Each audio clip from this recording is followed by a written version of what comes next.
What's up? How you doing, Simon? Doing good. Doing good. Happy New Stop Year it. to you. Let's stop that music. Even though I want to keep playing it Let's because I stop the love it so music, much. man. Let it play, man. Let it Uh, play. Let it play. Play on, player. Good movie. It was a good movie. Happy New Year. Happy New Year. 2024, and I'm looking to score. How was your New Year's Eve? Was it a great? calm, The whole neighborhood blew up as always. Nice. So the dog was scared. Oh no! That's how it goes. They man. like fireworks and whatnot. Is that what they do? So my dog used to until 1 year, by the grace of God. We were living in an apartment, and my wife had to go walk the dog to the bathroom. Rocky is his name, and someone decided to be a drunk, not so nice person and shoot a Roman candle towards my wife and my dog.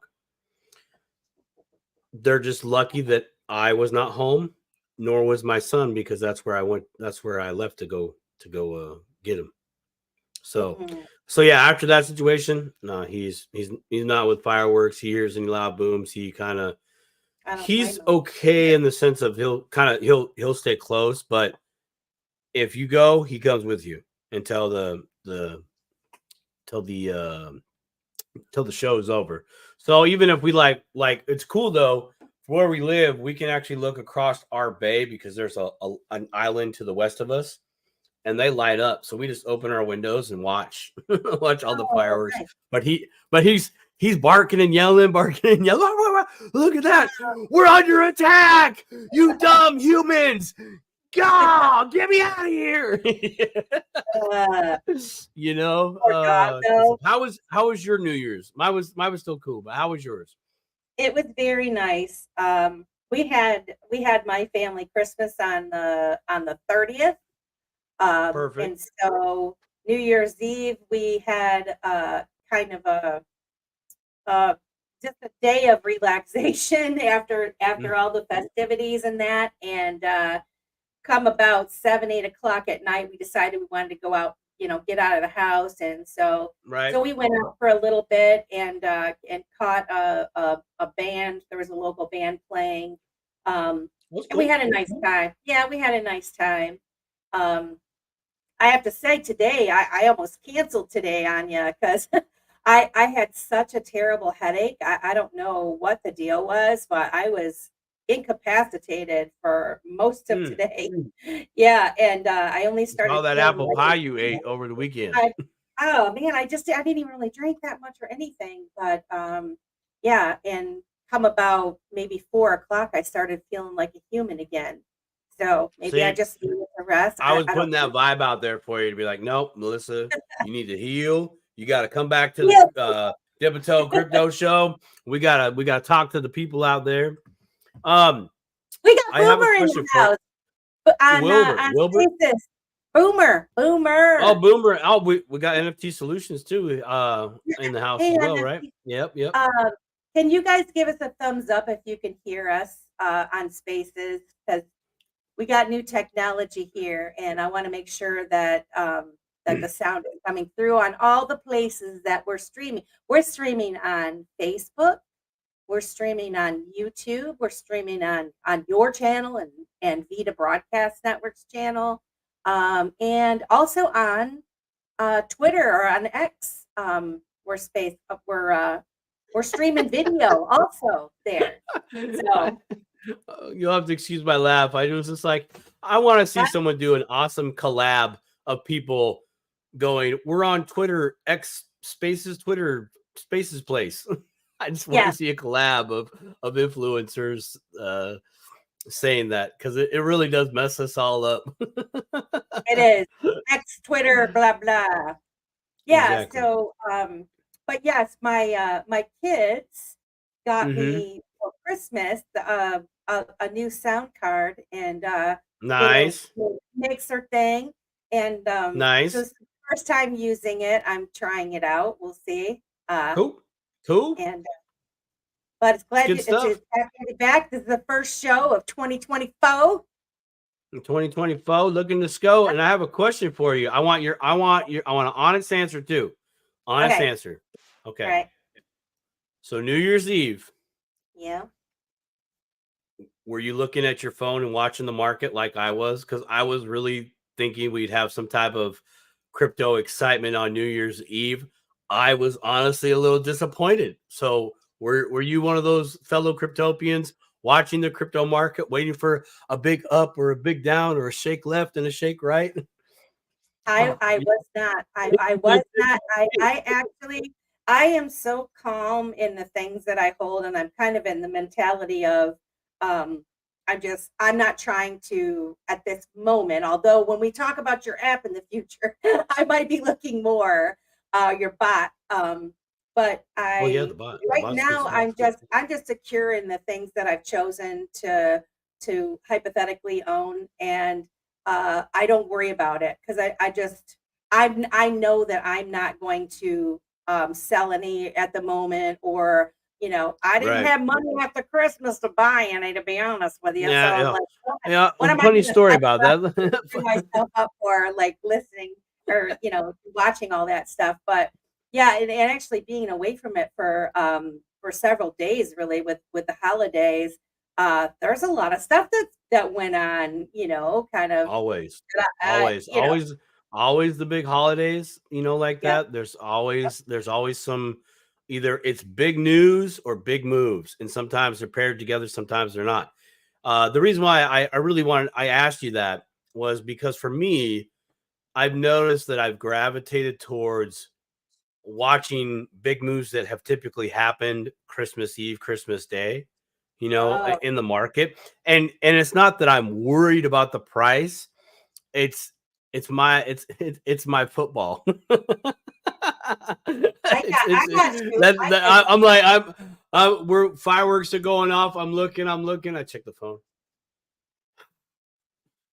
Just like any I other don't blame you. football fan out there, they look at their phone watching the score, whether at the family function, and you just see them look down and they shake their head. Yep. No, you I know, feel you. um, And actually, if I but was going to pay attention to something during the holidays, it would be this. yeah, yeah. I just like to see where things go if the market movers are gonna make a move, and they did the day before. They got us up to almost 46,000, and then at 4:30 in the morning Pacific time, they slapped us down a little bit and kind of came Mm, back. But I'm not worried about price. I just like to see where things are going because I have us seasoned fellow cryptopians, some of us kind of get into the trying to buy the dip. We like to yeah. do that. It's something that we do. We don't put all our eggs in that So basket, dip, but stop by the dip. Is that it? yeah, yeah, yeah. Don't break your hip dying trying to buy the dip, because you will do Yeah. it if you go heavy. But I think it is important to get into some type of habit at looking slash being aware of the market you're in. I don't care whatever investment you are in, you have to at least know some of the sentiment, some of the things going on in the market, like some of the big alleged news that kind of came out over the holiday too, or some of the hype and what's hype, not hype, and all this other information that came out during the Christmas slash New Year's holiday. Um, Even one that kind of missed my radar was I found out today. Shout out to Crypto Sherpa. He did a video on the a new IRS rule, Mm, um, stating that if there is a single transaction that is $10,000 or more, then the exchange or the broker or whomever has to like give this full or that- detailed description of what I'm assuming is all the parties involved. Yep. And it's like, well, how do you do that? This is private. Like all you got is the They, address on they, the other side they of the kind of network. they kind of do that You know, already though with like with regular banking, right? So that sounds to me like they're imposing that They're trying, but it's hard to put that on one entity to do that, because we all know, most of us in crypto know that once we send a coin to a wallet, we don't have all that personal information on that wallet. That's kind of the privacy part. Right. There's no name to that wallet. But anyways, I found that very interesting.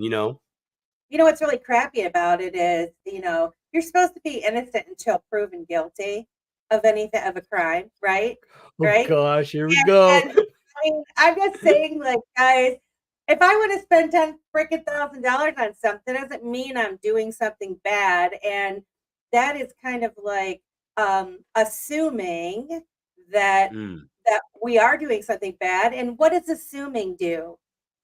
Huh? Well, What do they apparently say? No, makes a what? makes an ass out of you and me. Like, you know what I mean? But if you're a rule maker, you're fine. Yeah.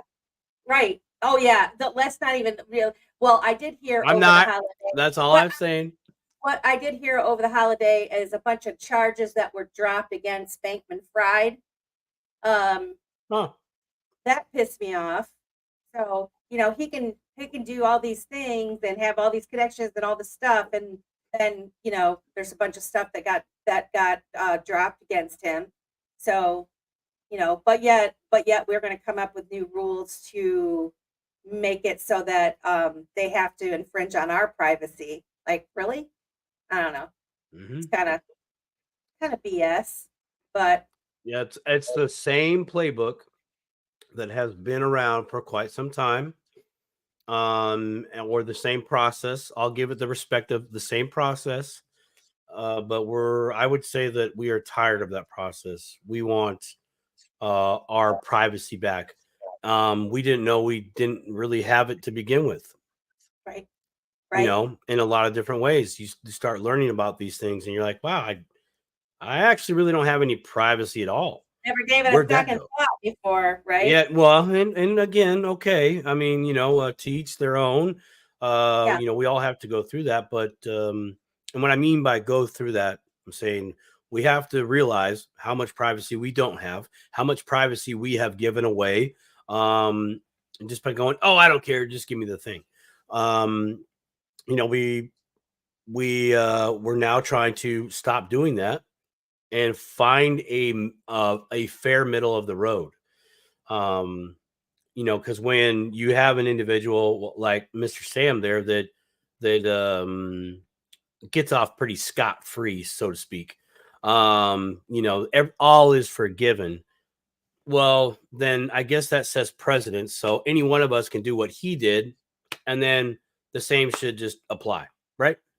Yeah. It won't, more than likely, but that's the case-by-case basis on those things. But that's, what, and that's why, see, that kind of gets down into this other side of crypto where, the not your keys, not your coins, like that whole protocol per se, or good practice, for me is like, I'm taking my own financial security into my own hands. If I screw up, I screw up, and that's really gonna suck for me. And it has sucked for me, actually. I've been through some things, as most of us have in this space. But I know that everybody show your hand if you're screwed up in crypto. Everybody's hand should be up right now. But we've learned.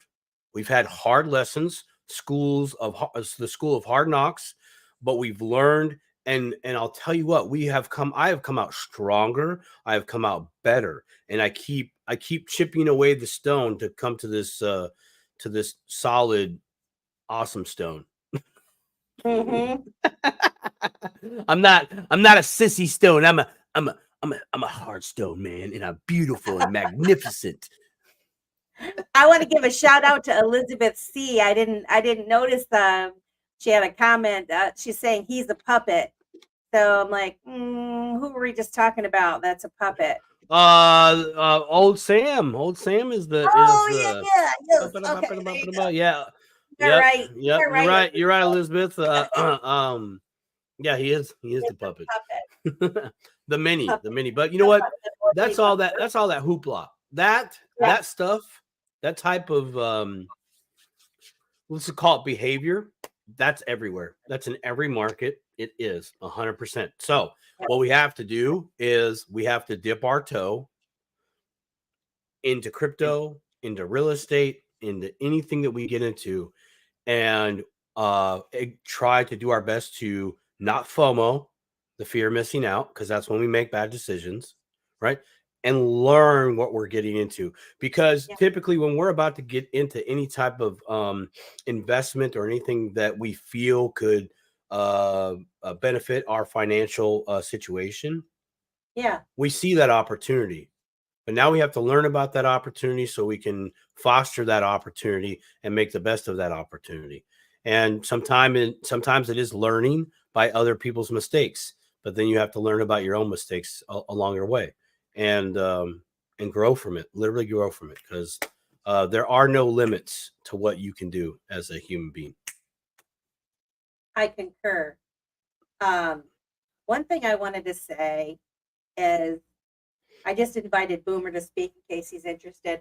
I wanted to say that, part of the thing that I'm super excited about this space is, for the first time in my life, we have the opportunity to be powerful and educate ourselves, go slow, dip a toe, all this kind of stuff. We're at the beginning of a incredible transformation, and opportunities are out there that we may not have had before. Okay. And so, somebody like myself who doesn't have a lot of money, that's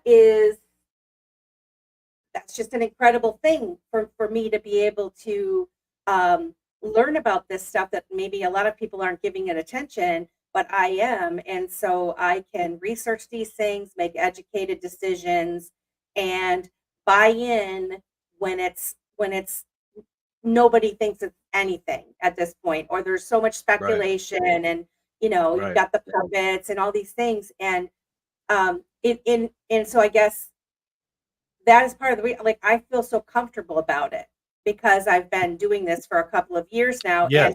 And for those of you that are new and you're listening, you will get there too. You'll get to that point also, where you've done enough research on a few projects where you feel comfortable and you just know it's exciting what the future holds, and then you just continue to learn in progress towards really being able to make some impactful changes in your life. You're talking about real estate, and that. Once we get, so the way I look at it right now is, I just had a friend of mine who just retired, and at a young age they invested in real estate early on, and Smart. that afforded them to retire. Okay. Nice. And so at 40, and I don't have money. 40, yeah, young guy. And so I'm thinking to myself, at some point, when I get, so if some of this stuff starts taking off, I'll be able to go into those types of things, right? And so while right now I've done research, and I'll continue to research. Obviously, I'm not going to stop researching the crypto, but I'm also going to start educating myself on these other things, like you've talked about, the infinite banking, and that's a play. Right? So all of these things, while we have this time, we can research those things. And so when this stuff comes into play, then we're going to be able to move some of our assets into those assets and really secure our future, and have it making money for us, which is what you want to learn how to do. And so you got to have money to make money, really. I mean, they always say that. It does take money. It does take money to make money. Hey, Manny, what's good, brother? Long time, sir. Long time. Is that Manny? That's Manny. That's Manny. Yeah, that's Manny. Oh my goodness! How are you, my friend? Oh, I haven't seen you in so long. I know. You want to talk about a positive dude at an event? Absolutely. That guy right there, man. Always smiling, always willing to give you a handshake and a hug. Love Manny. Yep. He's a good Yep. dude. So takes money to make money. I would like to touch on something that you're doing right now that honestly I didn't learn till later in my crypto journey, crypto/investment journey, and that was uh plan your trade and trade your plan. Meaning, once you liquidate at your price, whatever that is in crypto, what are you doing after? Where does that money go? Right? Where like you're talking about, is that going to go into a real estate deal? Do I start a infinite banking concept, whole dividend paying whole life insurance policy, and then I'm able to borrow some of the cash value to go into real estate? These are the things you can be learning right now, because I'll tell you what, that was a problem that I know myself and others had at the end of our last bull run. We were so, we reached the mountaintop per se in our own worlds, right? In our own financial worlds. And it's like, okay, now what? I don't know. Right. I had ideas. Now I got more. I'm inspired. And that was the problem right there. The minute I said, I don't know, it was like, ooh, you should at least have an idea. If you haven't figured out what you want to do, then you need to find a place to park this that Yep. is. And it's not buying the Lambo. Don't do that. No way. You do that, with some bird is going to drop a straight up dookie on your front hood while you're trying to grind the gears, getting up to 60 on the freeway while the popo's right behind you. Yeah, don't do that, man. Do what everybody else does. Go to Vegas, rent it for a couple hours, get your little experience, and then send it right back. Okay. Manny says he's all good. Shake Pay is a pretty unique model which allows a user to generate passive income by shaking their. Oh, that's cool. I'd be out there all day shaking my phone. Come on. I never heard of Shake Pay. We'll have to check that out. Do you get cryptos with it? Yeah. I don't know. Shake Pay. I like Shake Pay. But that's a great idea. Passive income. That's what you need to be looking for. And learning about. Yes, I agree. That's something that we all have to do through our journey, and that is a very much dip a toe.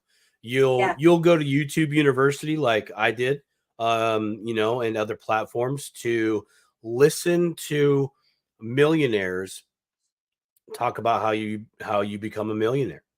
And the one thing I've noticed that I've really learned from them, as others, mindset. Mm-hmm. If you get your mindset, you make your plan, and be prepared to trade your plan your trade your plan. You're just determined. No matter what happens, you will be successful in your endeavors.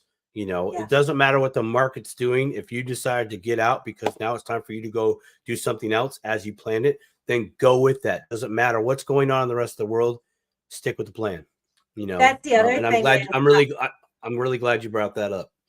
Well, and the other thing is that one thing, another thing that I've learned in this space is that we are all on different levels, and so what might be a good time for you to sell or buy something might not be the same for everyone. So absolutely, understand your own situation, make goals for your own situation, how much money you have to invest. If someone has only a couple $100 to invest, right? You might not want to be playing around with trying to sell and things like that. But if you've got, $100,000 or something, you might be able to play around a little bit with a percentage of that money, right? So that's true. Well, see, and that's a strategy. That's a good strategy. Yeah. Even if you have $200, if you have $200, I want to talk about that. Do you have $200 or $100,000? Take 10% of that at a maximum, and trade with it. Why the 90% of that is in that asset that you're that you're in. Okay, so maybe you 90% in Bitcoin, and then you do 10% into some other coin that you feel like learning how to trade or something like that, where you're like, hey, if I lose it or it doesn't work out, it's not a horrible hit, and now you're learning um, um, good principles to follow. Very good principles to follow. Shout out Farmer John. Farmer John's in the house. Manny said Nelson Nash. That's right, Nelson Nash, for the infinite banking concept. Taco Tuesday, Bitcoin buy day. Absolutely, always. It's Taco it's amazing Tuesday. how much fiat you can get converted into digital money over a couple of years for the cost of tacos on a consistent basis, or That's right. as Simon's dollar cost average. Exactly. Yeah, that's the best way to do it. Create a nice little fun ritual. But what I guess what I'm saying is, we are not all in the same spaces, You're or right. the same places as the quote unquote influencers. And just remember, they don't call them influencers for nothing. So you definitely want to. I'm just saying, not everybody is like the Dipper Toe folks here at the No, Dipper Toe nope. Show. No There are sponsors, no checks. there are many that they do have an agenda, and so you want to, when they're screaming at the rooftop about buying and selling and things like that, just don't, they are trying to push that the fear of missing out, type thing. Just don't fall for that so quickly, right? Mm-hmm. Especially if you're just new and you're coming in, you only have a few $100s to play around with. And like Simon says, if you want to dip your toe into doing a little bit of trading or purchasing something, then you could do that with a percentage of it. But keep your money in the solid projects and play around with a little bit. Oh, we got a lot of our buddies in the house tonight. Yeah, they're coming out. We got the Professor JRB. I like what you said there. What's the risk of not owning at least a basket of cryptos, especially if you're dollar cost averaging at pennies? Yeah, there's the risk is huge because you miss out on that opportunity, right? You didn't take at least the risk, because it is a risk in any endeavor we do. But by not taking any risk, then you risk everything, the opportunity to grow and improve your lives. Well said. So I'm reading that as a question. What's the risk of not owning at least a basket of crypto, especially? So The risk would be if you don't own a basket. Yeah, I guess if you don't own, you'll never know, right? You'll never know, right? Well, it's diversify. You going down, diversify. Yeah, if you're not diversified, you kind of got all your eggs in one basket there a little bit. That might not work out. But again, start off with one, learn with one, right? And literally dip your toe. I literally go to Starbucks every day, mainly so I can go talk to the people at Starbucks that are busting their humps for, pennies.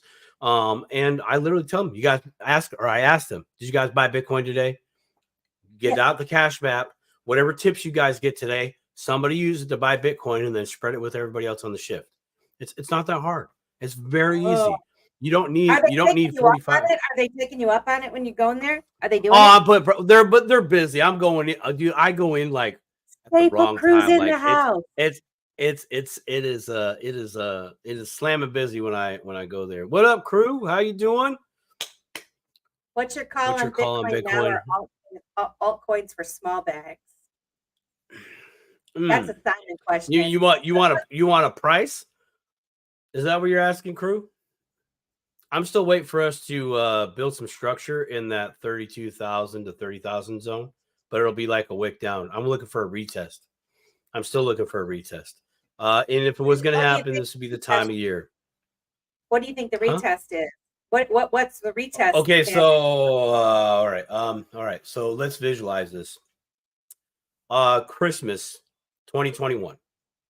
we started to come out of our bear market of 2021, right? And then the early part of 2022, we went up and we floated around 20K to 25K, and we went sideways for a little bit. So I want everybody to picture in your mind a 45-degree line going up, and then it plateaus off. Okay, everybody kind of picture that. Okay, so at that plateau part, we had a price zone of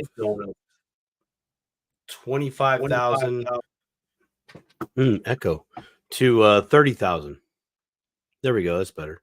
And so that 30,000 was our kind of our resistance, right? We couldn't break 30,000 for a little while. And then phase 2 of the bull run kicked into drive. We broke 30,000, and we've continued up since then without going back to our most recent high, which was at 30,000. So that's our support now. That's it. We will come down, hit it, and then I think we'll take off. And is there a specific amount of time that you would expect to go by before it would hit that retest? Okay, so just in a kind of cycles, and what I've learned by looking at charts on hours on end and listening to other people that are more seasoned in looking at charts and patterns, listening fundamentals, all these trading fundamentals, sediment fundamentals, people that just look at the charts and follow the charts no matter what the rumor mill is spinning out. Dang, what was your question? I totally ADD'd right there. I guess I was just asking, like, is there a specific time frame that you time? Okay, so or that you should be. So I'm expecting from now, or rather expecting / looking. I am looking for this type of event to happen between now and the beginning of March, because that is the end of the third quarter or the fourth quarter, and the beginning of the first quarter of our year. Okay, so in the corporate world, everything is based off taxes. Most big corporations do their financial moves on taxes. Okay, here's an example. Okay, correct me if I'm wrong. I know you know a little bit about the tax world. Capital gains. What is the typical tax on a short-term capital gains? Oh gosh, I don't remember. All I know is it's more if it's a short-term. A short-term gain. It's more than a short-term. Okay, perfect. Yeah. And now I know that the long-term, it's like about 20%. Okay, but the time frame, okay, that time frame is 12 months and a day. Okay, so let's go back to what I was talking about. Phase 1 of the bull run back Christmas 2021, when we started to make our way out of the bear market. Okay, so for every institution or person or very wealthy individual, or even little schmo Joe that only had $200 in the pocket and they happened to buy at the right time right then, from that point going forward, the day after Christmas, they could have sold, and then they would only have to pay 20% taxes. Okay, they could even sold at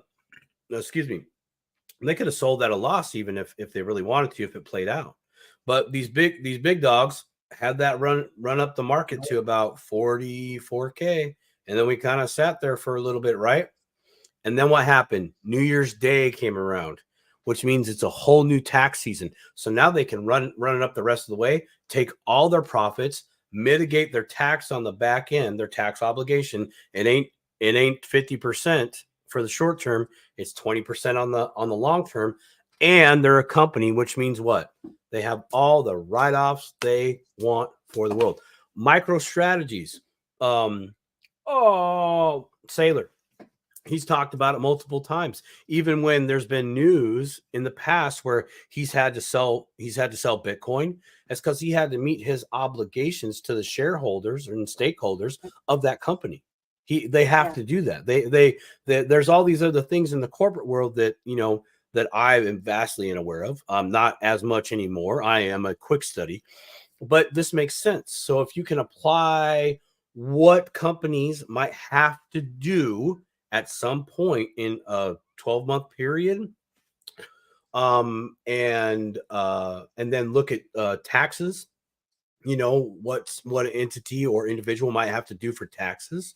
It really kind of plays out, and really be, you know, after the holidays, you know, January, February, it's very slow for almost everything in the world, at least in our part of the world, in America. Like, I'm construction. No, man, it's kind of dead. They'll start to kind of bleed in a few people, but honestly, when we start showing up to work, it's really that last week of February and March, and we are hitting the hammer hard all the way till about October, November, and then we start kind of bleeding out again. Okay. It's like that here too. Yeah. So I there's attribute that a lot to the weather also. Yeah, there's that too. There's a lot of variables, and when you hear some of these variables, Melissa, you're gonna be like, no, and then you see it, and you're like, yeah. No, I do know that they do that, and I know that there's a difference between the long term. I was just looking up the long term capital gains tax on profits. It's, you know, it is the longer than a year. But the rate is 0%, 15, or 20, depending on your taxable income and filing status. So it all depends on what window you're in. And then and I don't know if they raised the capital gains rate in 2024 or not. I don't know if they did or not. I was trying to find that, but anyway, sure that shows not really. Greedy Hanson. It is. So I got a correction. Oh, sorry. Go ahead. No. Go ahead. Go ahead. I saw a correction from the crew, but go ahead. Okay. The other thing is that so you got the taxes to take into consideration of why things could be moving or not moving or whatever. But then also things like the one thing that I did hear about while I was not paying attention over the holidays is how close we are to the Bitcoin ETF being, you know, right. So things like that happening also can sway the market a lot. And again, those influencers I would be careful on that one too. Yeah. The reason why I'm saying be careful on the ETF, because even though it does sound good, it's probably a lot closer than it ever has been. But I remember hearing about the ETF back in 2017. You know what I mean? So it's like, this is like it's almost a nothing new thing, right? Like for me, I'm like, I don't care what you guys say about the ETF. I mean, if it happens, hallelujah, thanks for getting in the game. If it doesn't, I'm not going to be shocked. But yes, those things too. You know, that because that's a whole pile of money that could come in. But does that necessarily mean that that would move the market? And I'm going to answer that in just a second, because I would like to answer. I know I'm jumping around a little bit. Should the staple crew? No. Should we buy one or the other with a small bag? Okay. I'm going to say it depends on how educated you are in the crypto space. Okay. If you have at least played around with Bitcoin for the better part of your, what I mean played around, that you have bought like at $1 cost average once a month, or you've gone all in and you sat on it and have paid a little bit of attention to your Bitcoin, or you've stuck at least with one coin. At that point, at least 6 months to a year, then I would actually honestly say I would be going for these altcoins personally, because the altcoins have a greater chance of a higher percentage earnings. However, it also has a higher percentage risk versus Bitcoin.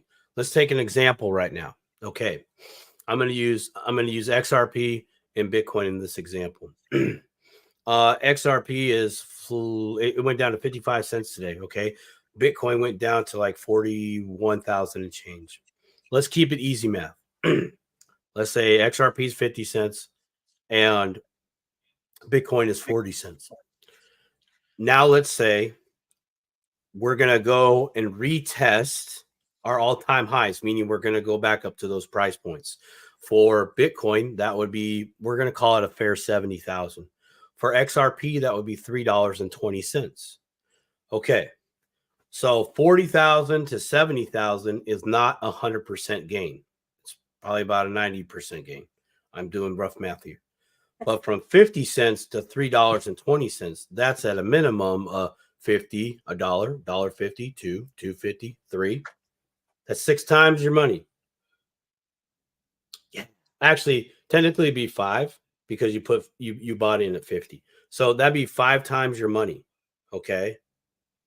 So that's where I would go, would be a small bag of some diverse coins personally. Myself. That's what I would do. But if I'm telling a brand new client, I'd be like, nope, just go get your Bitcoin. Just go get your Bitcoin.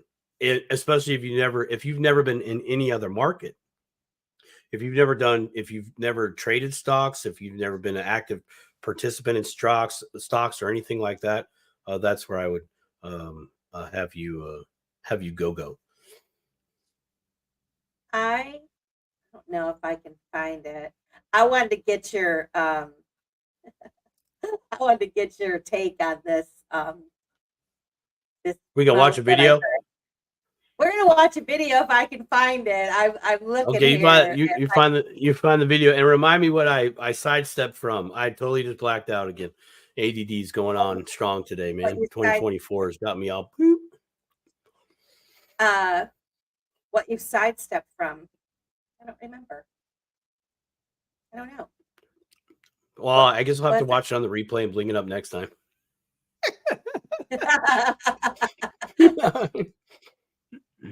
I'm looking. I'm looking.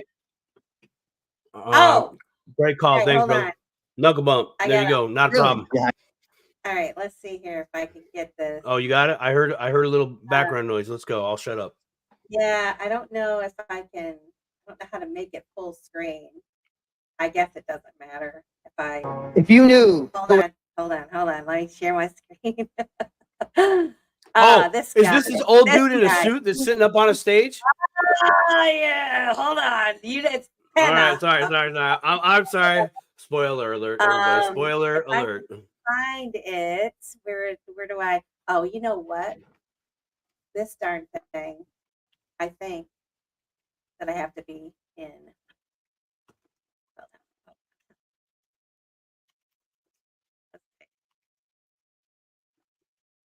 It wasn't coming up for me. No, let's see. There's kids watching. There. Now you can see it, right? Not yet. No, wait, it's loading. It's loading. Okay. Before you hit play, I watched that.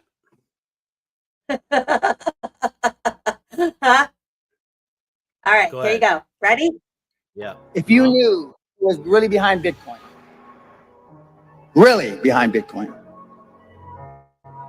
you would run as fast as you fucking could to sell it. I know. 100%. If you knew who owned Bitcoin or who started Bitcoin, you had Bitcoin, you couldn't sleep at night. I know. 100%.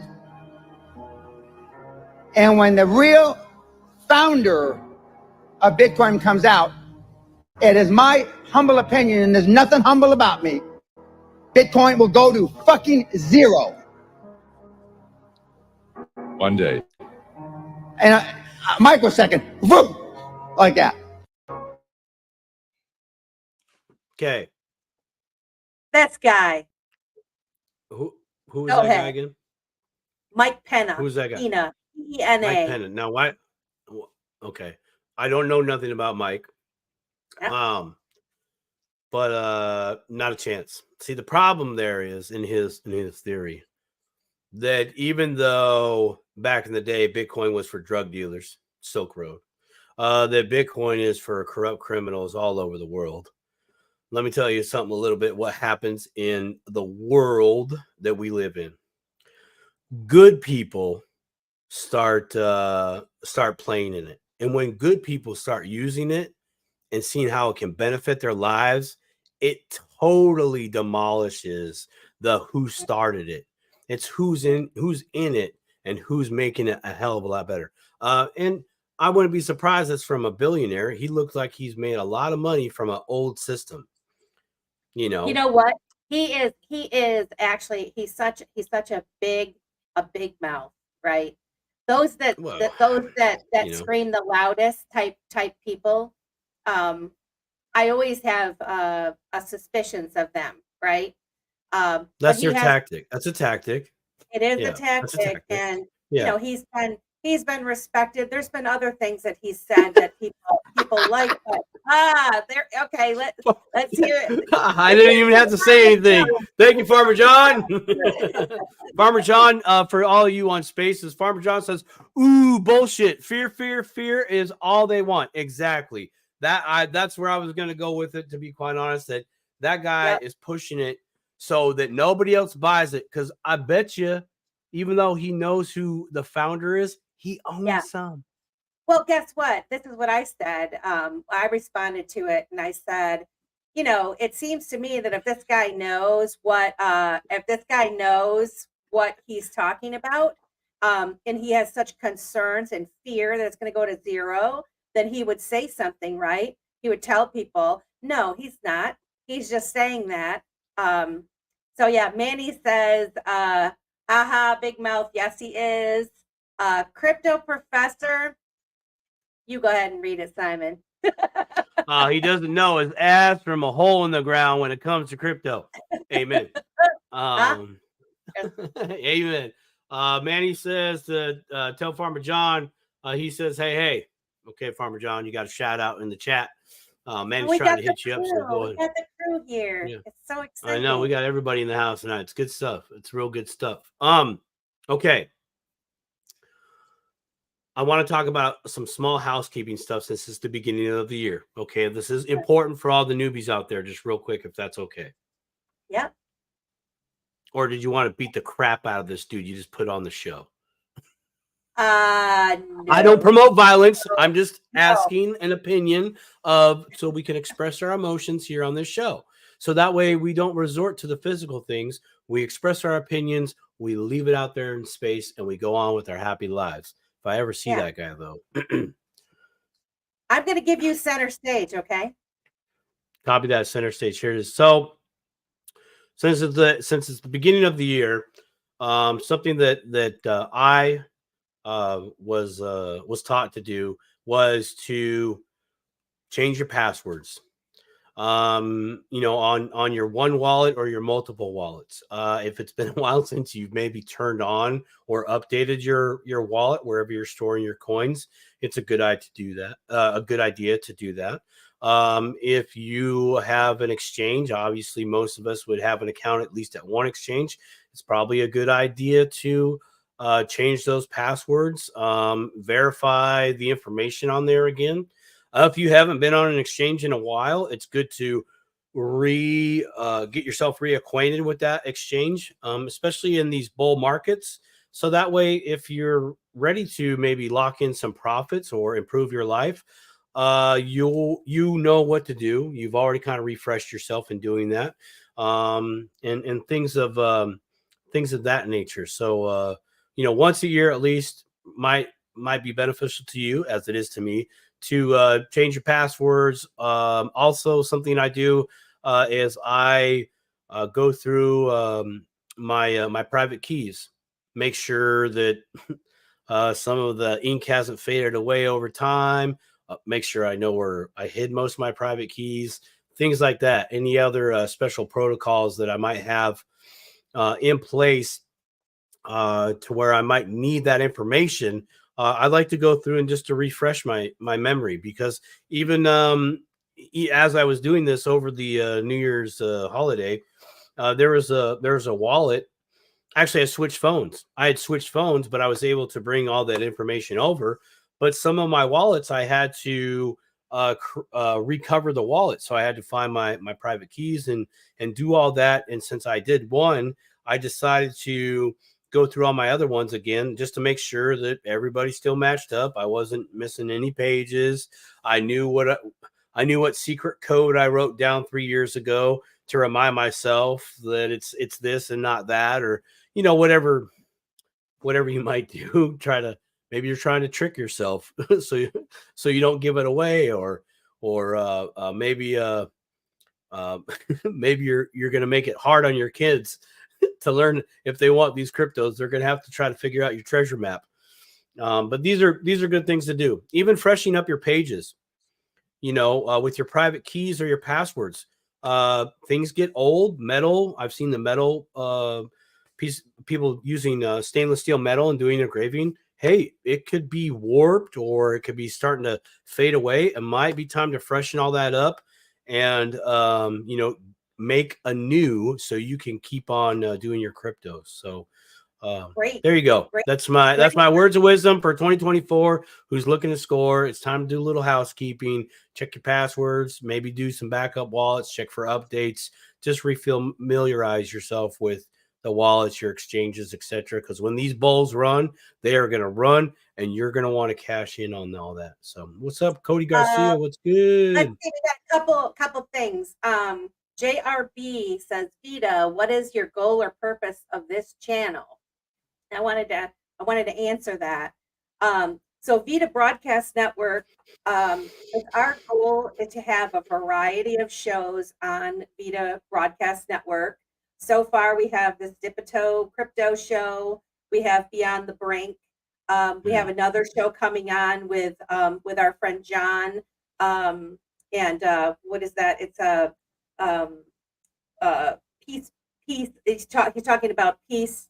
And that'll be coming on soon. And so really our goal is to have a collection of shows, some crypto related, some, Beyond the Brink covers crypto, but also covers other things that goes on in the world. So really it's just a repository for all of the shows. And we expect those that join our network that they would also stream like to their own, like Simon is streaming this to his too. And we've created a channel just for Dipito Let's Talk Crypto, since this show seems to be popular. So we're really excited about it, and we're just at the beginning of this, and we thank everybody who is supporting us, and thank you for the question. Let's see what else we've got. Let's see.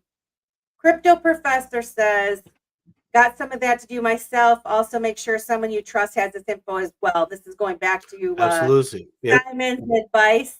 You want to read Cody's? Cody Garcia is in the house. Good evening, all. I was pleasantly calm when I woke up this morning and saw all the prices dropped. Just a small shakeout, nothing more. I look selfishly, Cody. I wish they dropped way down so I could go get some more on the cheap. I know it makes other people nervous, but I'm on the other side of this. When there's blood on the streets, I'm like, yeah, let's go get some. Alan says, hi, Cody, from Alan and Elizabeth. Yeah, right on. It's good stuff. Yeah, do your housekeeping. Definitely do your housekeeping. Melissa, I'm going to get you on this. Maybe not. Well, I'd love to do it this weekend if you got time, but if you don't, we're going to do it next weekend. You have to do this. Simon says you have to do this. Okay. Simon says. And that Simon says that's the trading bot. Okay. And I want to talk about the trade. I mean, there's a trading bot that, yes, I'm 100% affiliated with. I've been given the opportunity to be a part of the beta testing team, and now marketing and more with that. Okay. Full transparency. But the reason why I agreed to this is the original developer wanted to help people that like you talked about that only has $200. And I'm not saying only, but that's everything they have. And most of us know when we're putting everything we have and how hard it was to get that everything we have, and we put it on the line. This individual wanted to create a place to where they could maximize that over time through a bull run. And I have experienced good things. I know there's people in this chat right here that have also done this trading bot. And it's been really good. And it's really, really simple. And honestly, that's what I really love about it. Because when I got into the crypto space and I was trying to trade, and I do mean trying and failing miserably, but that's okay. I learned. And also what I learned was, wait a minute, there's a computer that I can get that'll do this for me. Tell me more. So I went down that. Yeah, I know. I went down that rabbit hole. And unfortunately, as you said earlier, takes money to make money. And there was bots out there and programs out there that were a pretty penny. And you had to pick out your strategy, or you had to buy your strategy. And I didn't know what that bot strategy was, trading strategies. Like I had no idea. So it was like, well, there goes that down the road. This is like a hybrid grid strategy and a few other things, this bot, but you don't have to pick the strategy. You connect the bot to whatever exchange you would like to use. Well, whatever 3 exchanges it's with. And what's actually recommended, you put in small money, meaning, $500 would be a big money in this bot. And you let it grow. And man, it's it's done good things for some of the people that are beta tests that have put in their small money thus far. And but I want to get you in on it, because I know you'll see the value that it has for people that have $40. And let me tell you something about one of our beta testers that did $40. They're at 125% right now, and they did $40. Wow. Okay, now that's, what is that, $80 and some change. Most of us be like, well, man, that ain't nothing. It's like, well, it ain't nothing today, but it's double than that nothing that you started with. How about that? And you just had to get up and go to work and go to sleep and occasionally check the bot. I think this is a beautiful thing for people that are small money, that want to be in this crypto space, that see this opportunity, and they don't know whether to go like the crew asked. Do I do Bitcoin or do I do a diverse small bag? Which one do I do? And so I'm going to get you hooked up on the bot. I want you to see it and actually help me out with it as far as beta testing and some other things on that. Yeah, I would love to. I would love to do that. Yeah. Get your opinion on it, because I know you dig deep on it. Digging deep. Once again, I'm like, hell yeah. If anybody wants to join us, we can send you the link. We it's very rare that we get staple crew people. So I don't know if you can talk to them behind the scenes here or not, or Crypto Professor or Farmer John, any of you guys really that can join. But it's kind of scary to probably post it in here, but there's only a few of us in here listening anyway. I'll send it. I'll send it. And then if this is a mistake, I don't have to. You're going to break the machine. We'll see what happens here. Here we go. Let's see. There's a couple comments. I saw one. I'd like to see some content on rethinking money and our relationship to it, especially considering that cryptos can work for you, and means we need to have options we now have options for the first time in our history. And that's very true. That's very, very true. I mean, and that's what I'm saying. I'm so excited about what we have right now. That, I mean, we are in such a time of change, and where a lot of people are fearful of change. I'm not fearful at all. I am super, super excited about it. So let's see, we got there was another. I have to let my little buddy outside. I'm gonna mute my mic and camera, and I'll be right back with it. No problem. All right. And then JRB also said AI and crypto can now work while we do what improves our lives. the scary part is bridging the digital gap, or those who know how and those who are yet to know. And that is true. And as we learn, the more we learn, and my goal is to try to learn as much as I can and try to help people. I'm definitely not, I don't know everything, but I know a lot more than a lot of folks, just because I've given many hours into looking into this stuff, and then I've built such a nice network of folks that I trust, and that is something that I think you need to have. Let's see, we've got. It looks like Jay. I'm assuming this is JRB. I'm going to add you to the stage, Jay. I don't see, you don't have a camera on or anything, but we'll try to see if we can hear you. Hey, what's going on? Hey, Oh yeah, what's good, how are Jay? you? Hey, what's going The on? show. Yeah, welcome, welcome. You guys are doing amazing work. I've been following you guys since you existed. Oh, Yeah. that's so good. Yeah, it's been pretty good stuff. I see that you guys have been doing a little bit with the Stable Crew and educating people on what crypto is and how it can transform their lives. Yeah. What's your background, Jay? What got you Oh into the yeah, crypto space? yeah. I got into crypto because I have never been able to afford property on my own. I'm in Canada, and so renting has always been something that I've done. And with that, obviously you earn any income, and then you immediately pay it over to your person that's taking out the mortgage. So you Mm. never earn any equity, Yeah. right? Yeah. Yeah. So as a person, especially someone that works in Canada, you don't ever get that option to earn equity. You're just constantly burning that out. So I saw crypto as a way to earn property for micro pennies, essentially.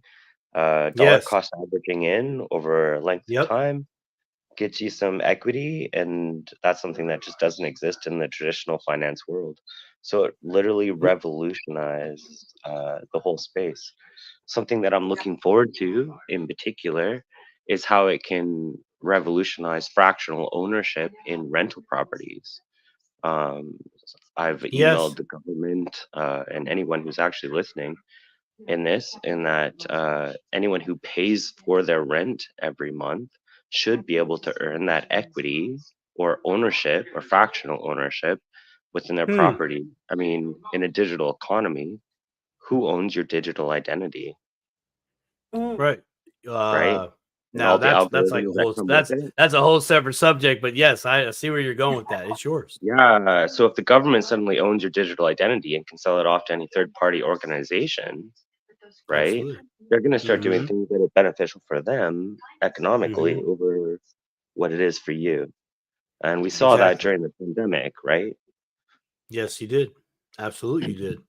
They sold out our So digital if you identities over the pandemic or mm-hmm. over the vaccination records to Mm-hmm. pharmaceutical companies and the World Health Organization in order to own Mm-hmm. your digital identity just for a central Yep. bank digital currency. What we really need Mm-hmm. is a decentralized bank digital currency. Yes. Mm. Whoa, blows everyone's mind, right? It does, doesn't Yeah, let's just think outside the box for a second, right? it? Let's not just do what they say because they say. I mean, we live in this fear-based society, and we don't have to be bowing down to what they say about fear all the time. We can literally No. just walk outside of our jail cells now, Yeah. right? Right? You're spot on with that. I'm gonna call it the illusion. It You're really is. describing the illusion. It's a deception, and it's an illusion. It's a trap. It's all those things. It is. It is. And back to crypto. For myself, I saw crypto was my way out. At the same time, I started getting into precious metals. Right. So I had a goal that I had a goal. I was going to take my own personal finance, health, Right. into my own possession, into my own control, because what was being done for me I could see the writing on the wall. It wasn't good enough. Even if I poured in my heart and soul to it, it still wouldn't be worth anything at the end of the day when I finally got to the end of the race, per se. Well, Right? when you think about it, gold is just a rock. Why do we pay all that money and all those people behind the scenes to dig it up to put it in a vault underground? What? Like, come on. Are we that disillusioned now that and this is the debt-based economy that Touche. we base our lives on? What are we doing? It comes to a point when it's like beyond the brink. When you guys came out with that show, and you guys, Yeah. yeah, that was revolutionary. It really helped people understand. Sorry, I'm going off a little bit, but like I'm so No, passionate about it's this. all You right. have no idea. Go for I it. appreciate you. Thank you. Yeah, gold is just a rock. How much gold is in space? Literally all the gold, right? And so we say this is the limited asset or finite asset, but the only finite assets we really have are those that are truly finite. In Mm-hmm. code, we trust, Mm-hmm. right? Right? We can Yep. trust but verify through those Yep. things. So Yep. trying to tell me that picks and shovels make the like let's move on to like the idea that there's gas, liquid, solids, right? There's three phases of ideas or thoughts. We can have money that Yep. exists in those three phases. Let's move beyond Yep. the third dimension, right? This is Absolutely. why I love this community. This community is some of the best thinkers in the world, and it really Yes. inspires anyone. And when you don't have censorship, I call it quirkership, in that every quirk or quirk, quirk in Canada, we call Yeah. it quirks, right? Quirk, you're Yeah. a quirk. Uh-huh. Every quirk can Yeah. Quirk. exist, Yeah. right? And diversity is our strength, as I say.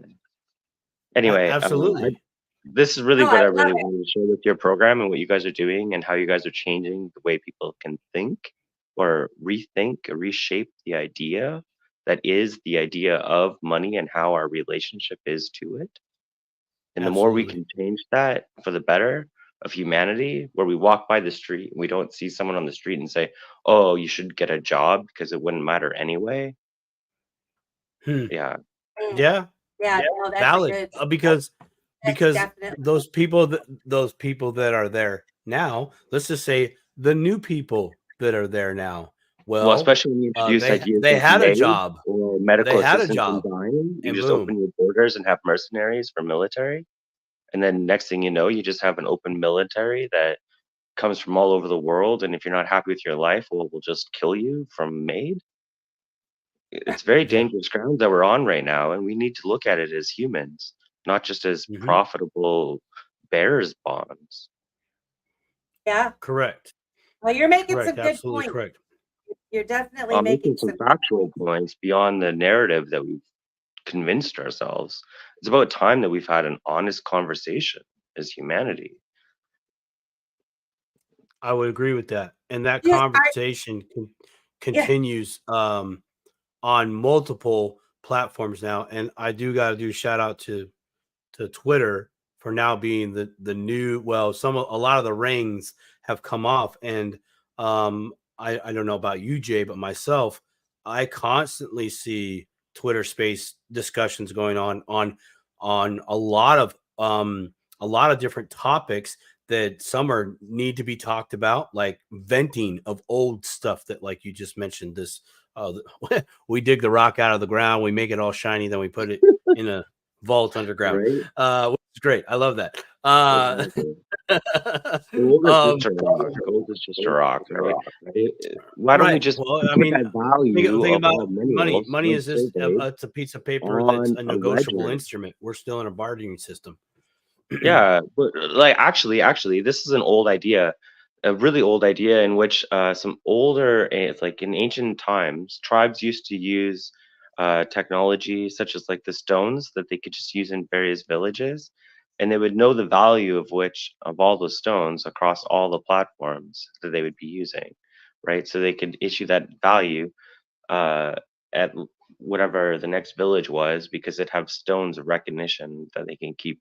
So this isn't an old idea; it's just a modern idea brought forward about having, like, for instance, survey all minerals that exist on the earth, and then place that on the value of the XRP ledger, for instance, because of the low cost and the liquidity that is available on such a ledger, for instance, and then you can literally revolutionize the whole idea of money. It doesn't need to be the way we have it. We don't need to have suffering. We have all the technology today to solve poverty and homelessness. It's a choice if we continue. You're muted, Simon. Can't hear you. God dang it. You hit the nail on the head, Jay, with the poverty and the homelessness. But I mean, but that's literally like a first step in phase 1 of that. You can eliminate that, but now you give everybody opportunities, bigger opportunities. Like with you right now, cryptos. It's giving you that opportunity to have more opportunities, right? And we have all the technology and the resources to continue to do that. Like you're giving reference to. Exactly. So, just rewarding people for being rather than allowing people to like have to exist in a certain way. Why say that people have to serve a certain entity or organization in order to be? Why can't they just exist to exist? Myself, my own personal story and why I think this way is I was born 3 years before abortion became legal in Canada. Sensitive topic, Okay. I know. And also I was born of an unreported rape. And so I didn't know who my parents were. I was abandoned as a young child, obviously, blah, blah, blah. All those stories. And so literally born into poverty and into debt and enslavement within Canada. And there's no laws that protect me. At the age of 36, I discovered through DNA, 23andMe, who my biological father was. And they had more rights of protection than I did. In terms of everything, which I was surprised to find out that basically rape is legal in Canada, and there's no consequences for that in hindsight. And so, using that situation, I realized that my only hope was crypto. This is what I'm trying to get across to everyone: is that there is hope, and it's not in the governments, it's not in some savior coming to save you. It's you yourself and rising above your situation. And finding those like-minded individuals. I would Melissa. like to maybe we'll have you on Beyond the Brink, Jay. He dropped off. No, he's maybe we'll have you. Oh, he it looks like he dropped out. But I would say that would be definitely a topic to have on the Beyond the Brink show, because I think you brought up a lot of really good points, and we can't do that conversation justice right now, but I think it's a very important thing to talk about, and I would love to talk with him further. So yeah, keep in touch. We'll look into doing that. I want to say hello to Alan and Elizabeth, and I apologize that I have I'm trying to figure out how to have our screen set up a little bit better here, because now I've just got 3 little screens, and that's not exactly how we want to be. I want to have it set up a little different. Then have little babies over on this side. Can you guys hear us? Let's see. Can't unmute your mic because they have to choose. Oh, they're having trouble with feedback. Sounds talking at once. Oh, because they're on a delay. I'm trying here. I'm going to put us back to how we were until they can so we can figure out how to make it so there's not feedback there. Okay, I'm going to go down a few of these comments real quick. And I'm just scanning. Brad Grove, hello. How does the bot handle fees? A $1 or $2 fee and tax could eat up all the problem. Okay, so Brad, I will answer your question on the bot that I am associated with. it works on the trade or the exchange minimum. An example is on Coinbase. You have to do at least a $1 trade. Okay, so the bot does a $1.23 trade, and it sticks to that minimum as of right now in the beta test. We have explored the idea of having a multiplier, as in maybe if you're investing a lot more into this bot, say anything above $500, then you can have the multiplier. But also how this bot works, and I can go into more of it. And I think if it's all right with you, Melissa, maybe we'll do a more in depth on this bot and how it works. But basically, it also works like a teeter-totter.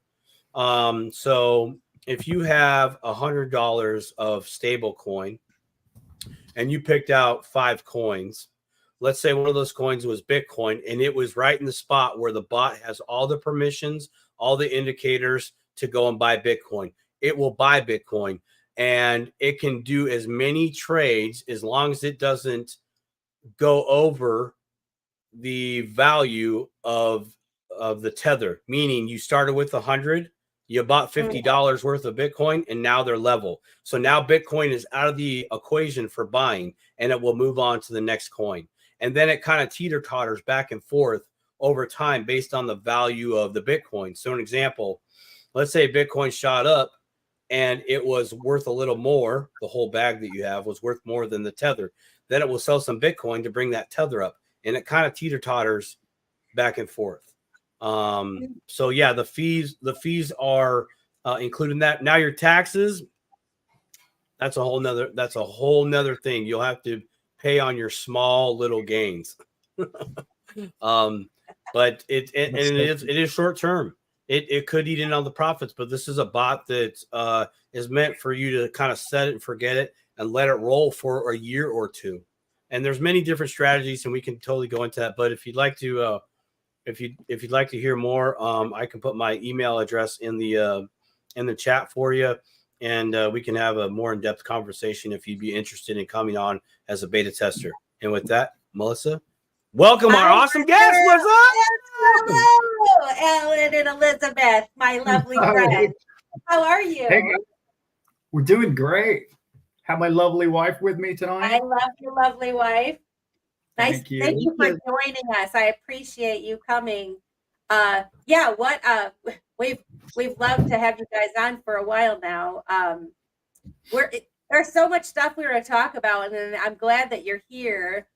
Simon and I were talking the other day, and I said this is a perfect thing to talk about, and I'm probably going to get blasted. But I'm going to do it anyway. Remember, Simon, when I was talking about I'm ready. Bitcoin, I've been prepping all day in the mirror for this topic. I'm like, So one of the things that I wanted to touch on today's show is just have a conversation about Bitcoin, because there are people that say, they have different viewpoints on Bitcoin.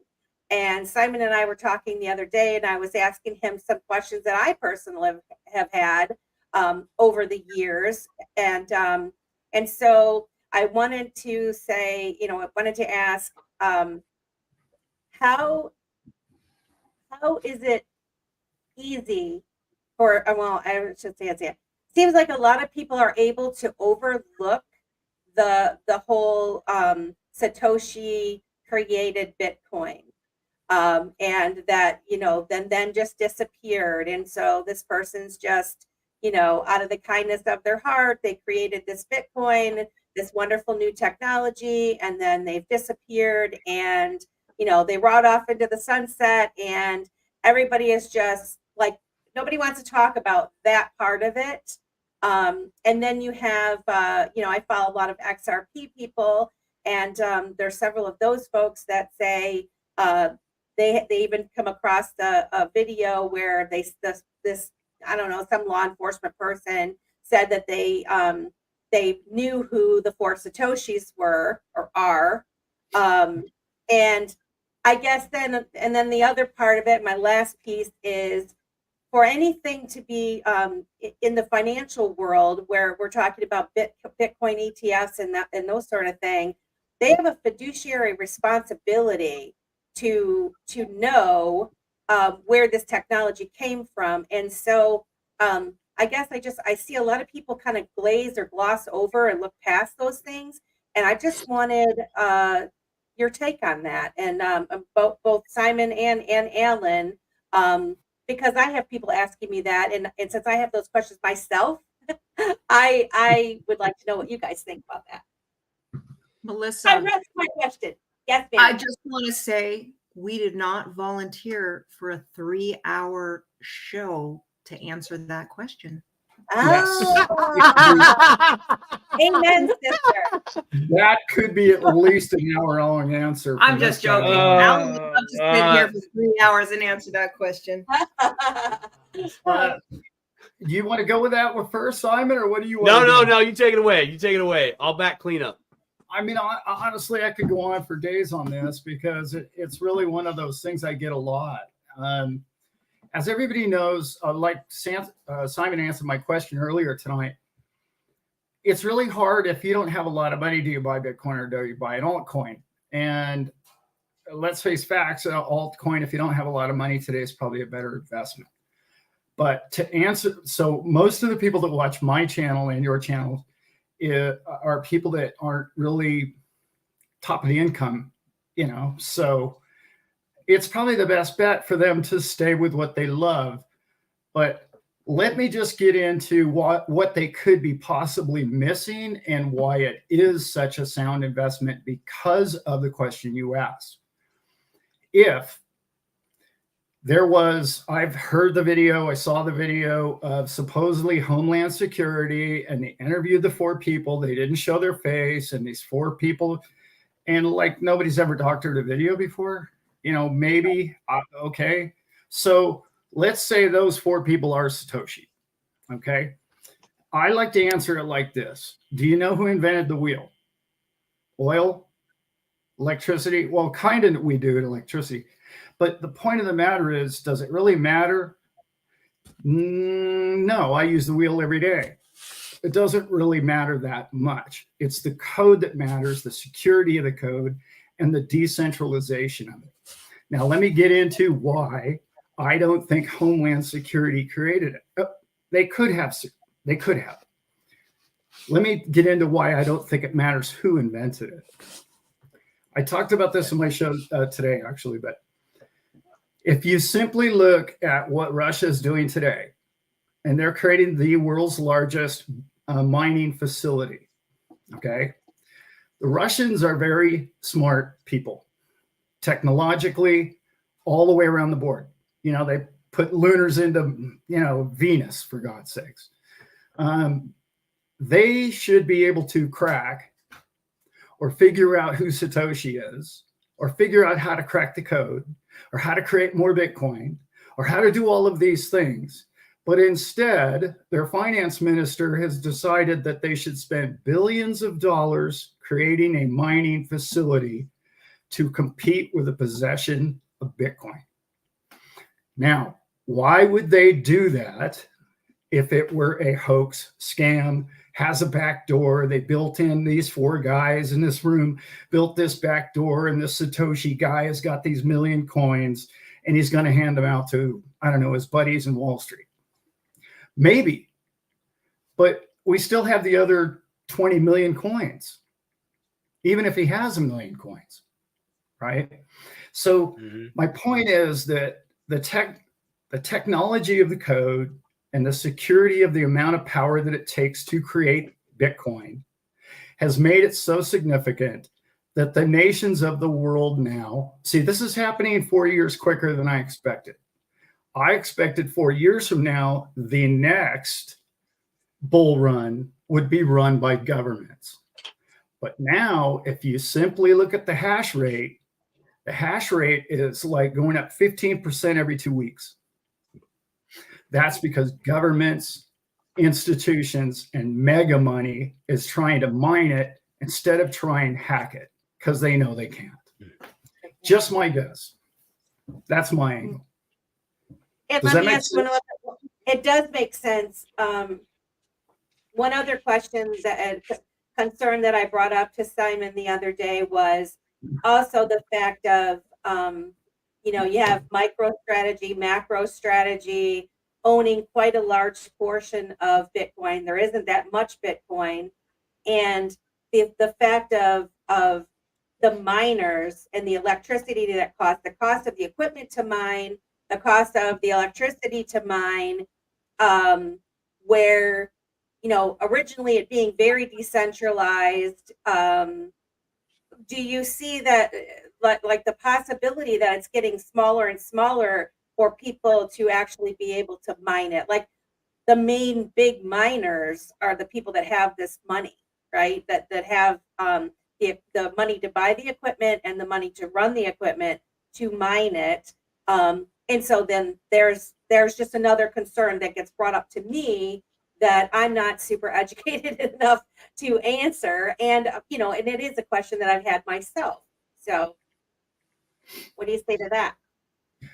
Well, yeah, but like I would say if it were happening in all in one country and all one government, then I'd say maybe they could possibly find 51%, but I don't even think that's possible today. I really don't. In particular, there's not enough coins out there, and there's not enough the ASICs machines that they use in the 19s to mine them.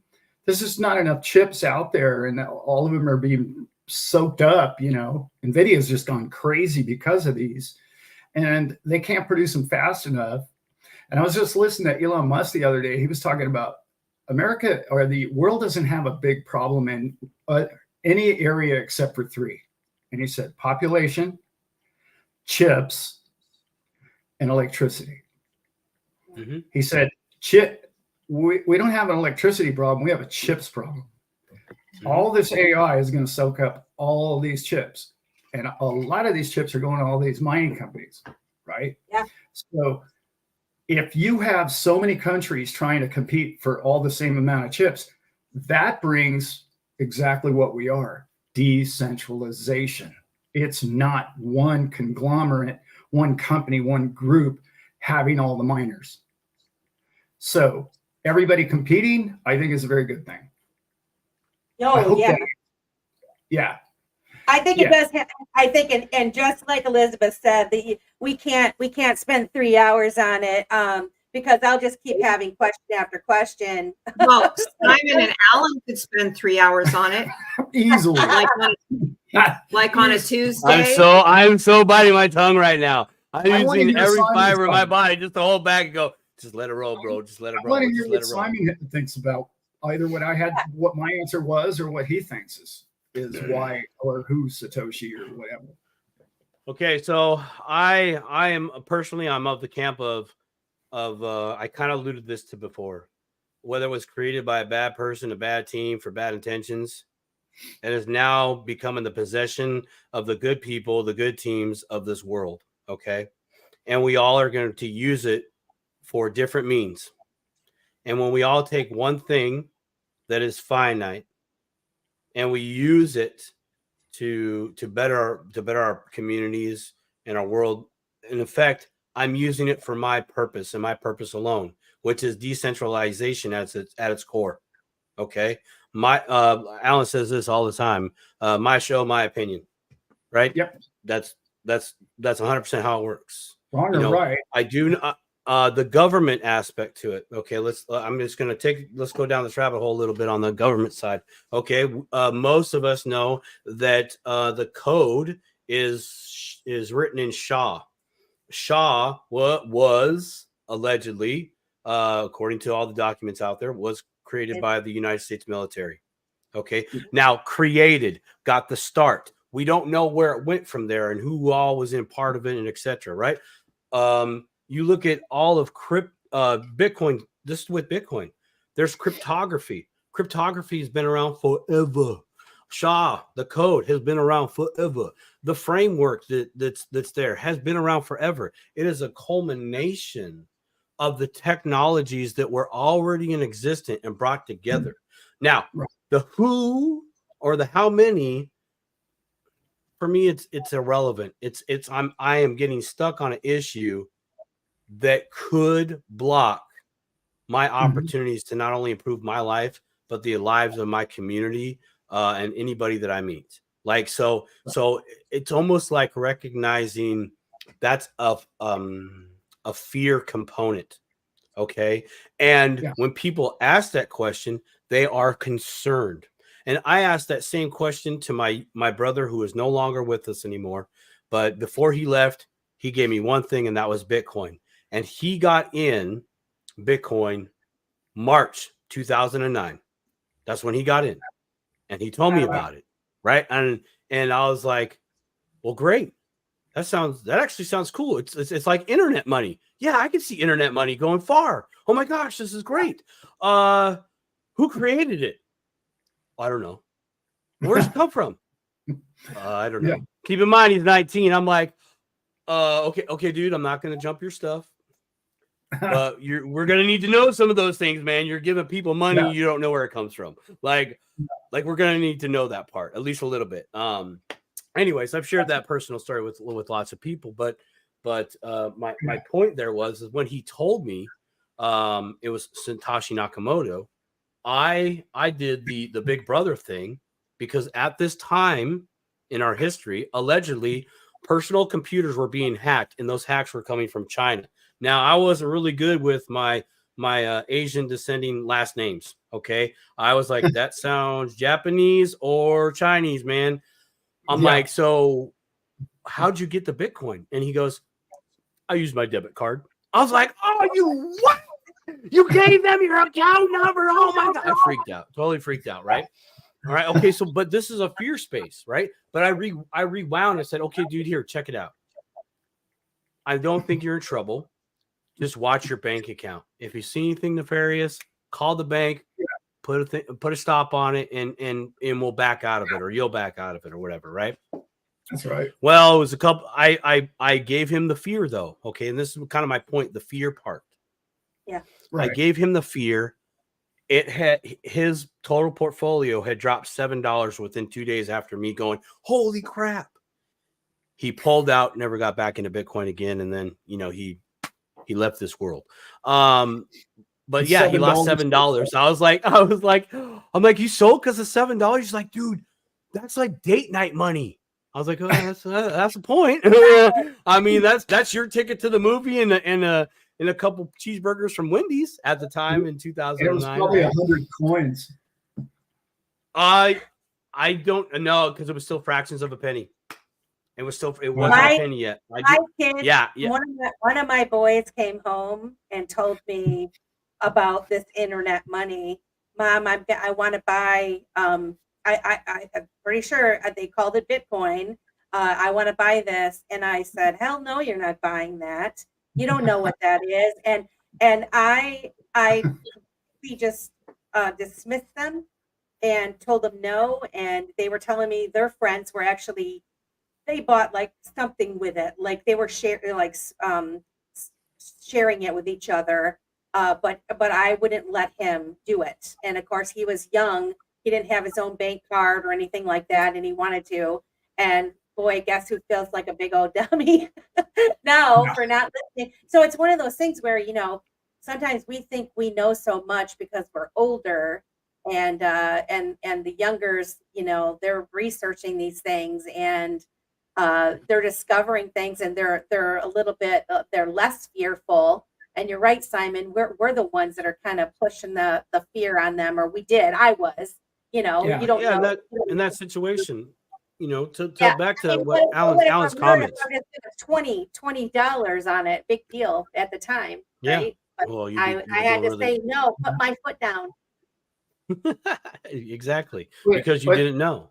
But if you look at your comment was their fiduciary duty, right?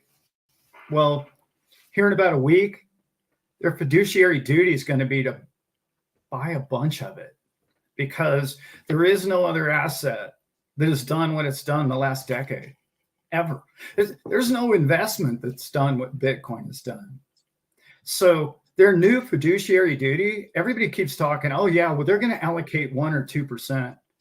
Well, I'll tell you what, if Bitcoin goes up 10x in the next 5 years and they only have 1% of their allocation in Bitcoin, they fiduciary duty was lacking horribly, because what was the other 99% in?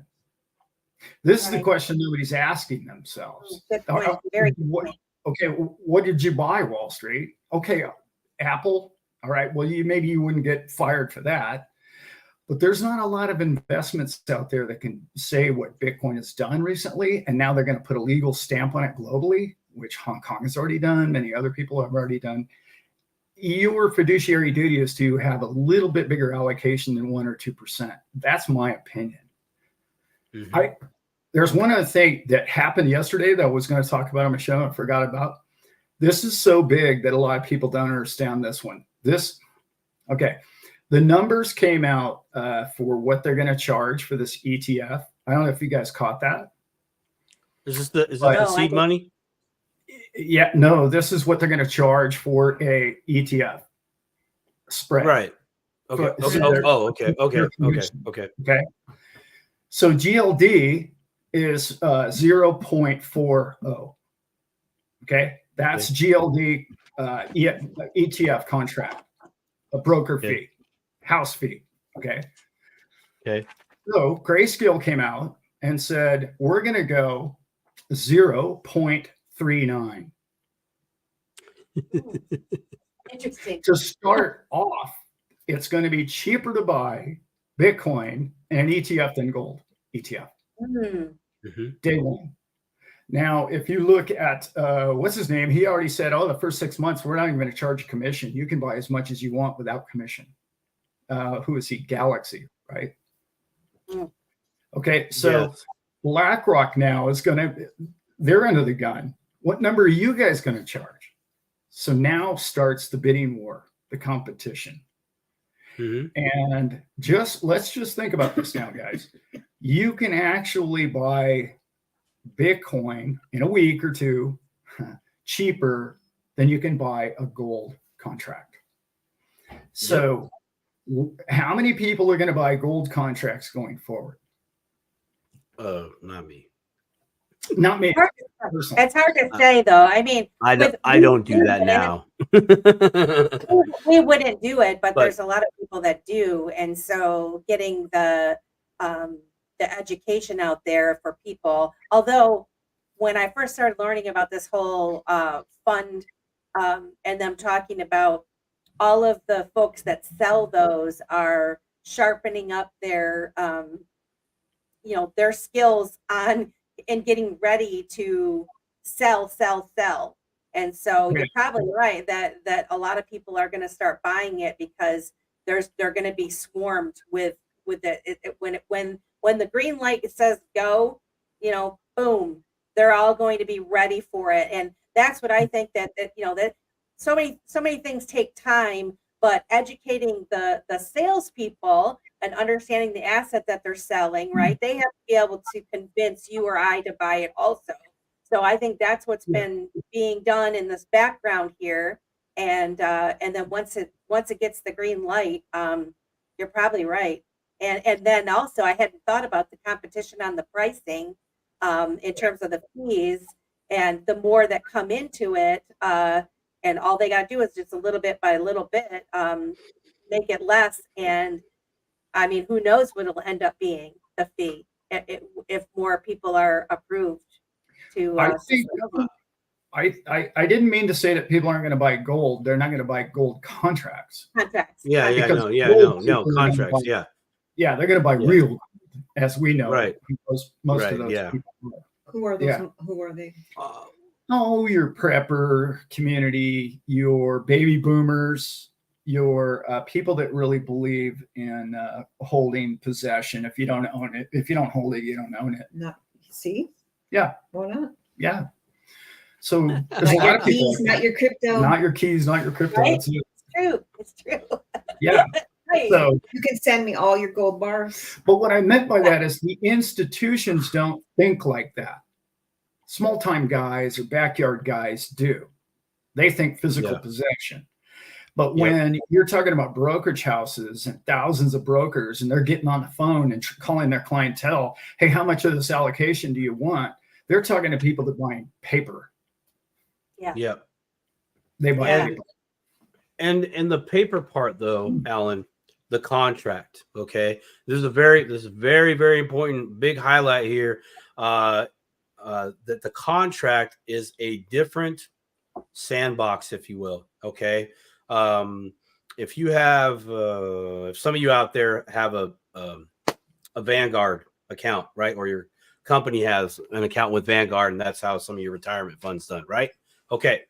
So the only way that you're going to be able to get through your Vanguard account, it's a fund account, and the only way you're going to get that is through this ETF, because Vanguards can't do physical, right? They already have rules, regulations, and parameters that they have to stay within. Okay, so there's a lot of money that would love to probably come and do that, but it's tied up under this contract. So now you have to get the contract to do business with the other contract. But the individual, the backyard Joe Schmo that you're giving reference to, Alan, yes, is very much physical, because we are not in a position we don't have a contract ourselves to be in that sandbox, to be in that place, right? We're just the contributor to our 401k, and we've given permission to a brokerage house and so on and so forth to do that for us on our behalf. They're the ones that have the paper-to-paper agreements. But you can contact, let's say you're a union member.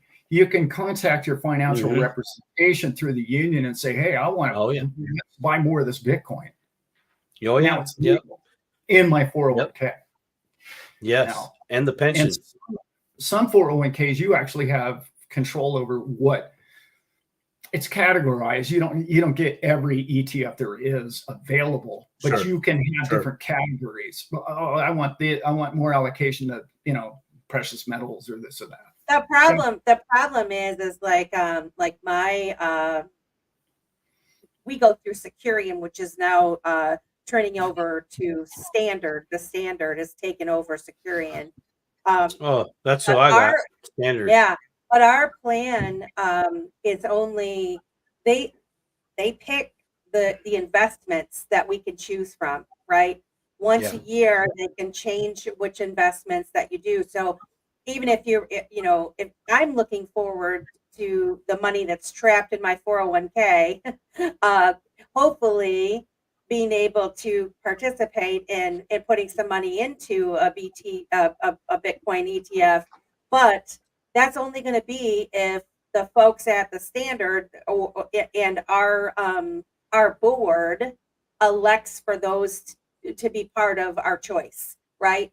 And that can only happen once a year, and so, but I personally would just buy Bitcoin directly at this point for us, because we know more, but I think this is an incredible opportunity for those like myself that have a bunch of money sitting in a 401k that I can't touch. I cannot, unless I leave my job, I can't touch that money.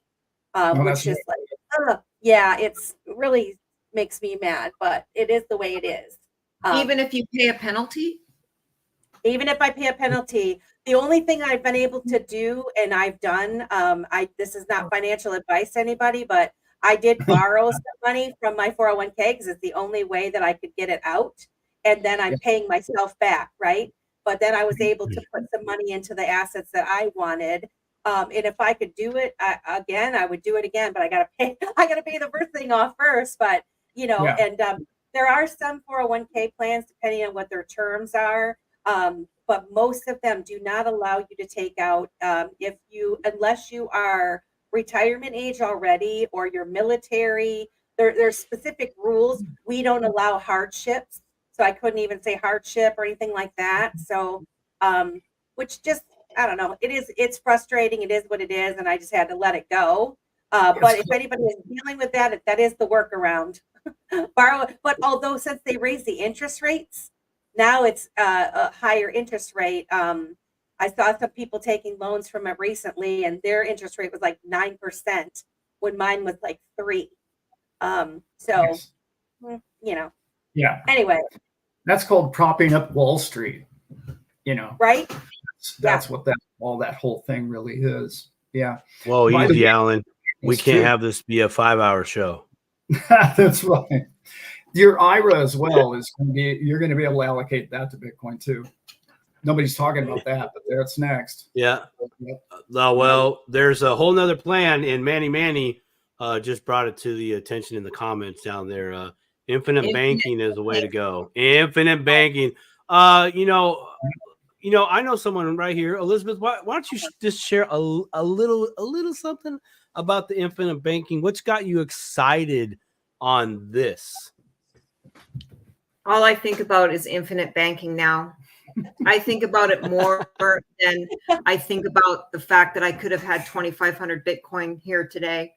But I love the infinite banking scheme or whatever it is. I'm so devastated. It's a plan and it's a contract. I missed my call with Vance yesterday and I'm just heartbroken. But once you told me about it, I'm slow. So once you told me, I'm like, I don't get this. Like I have to pay for this premium to pay a big lump sum and then I'm paying and once I realized that really it's a compounding of sorts. Yes. And absolutely. the fact is that you will have a plan to pay everything back. And if you treat every dollar as precious, not go completely, don't become a monk or whatever, but think about that $5 that you put into Starbucks and think about this and think about that and think about the car that you bought from the dealership and think about all that money that's going to the bank, to the car dealership, which is going to the bank, etc., can go to you with a little bit of sacrifice and discipline, which is totally up my angle. I'm very, disciplined, buy my teeny little bit of Bitcoin every week. For shame, don't let the XR people know. But anyway, it's just perfect for me. Plenty of XR. It's perfect for me because I can just whatever I wanted, whatever Vance has in store. I don't know. He says I'm not going to like what he's got. You can contribute as much as the contract will allow you, right? But remember what we talked about too. You said he'd probably start at the smallest debt that I have, and then right. For you, velocity banking through this policy. Yes, you'll go. Then I'll pay the 5,000 one. And that 5,001 will become like a 10,000 policy. From that 10,000 policy, that can pay the next bigger debt. Yes. And instead of paying I was going to say, I'm going to get my 1 Bitcoin when it's at 100,000 or whatever, pie in the sky, and I'll pay the mortgage. Oh, Vance would fall over. He'd drop dead if he heard me saying that, right? Anybody in infinite banking would fall over and be like, that was stupid. No, that would be you can just say, I can maybe take the Bitcoin, but I'm going to give it back to me in whatever fashion. Absolutely. To pay the student loan people back or the SBA loan that they give me during COVID. But it's only $166 a month payment for 30 years.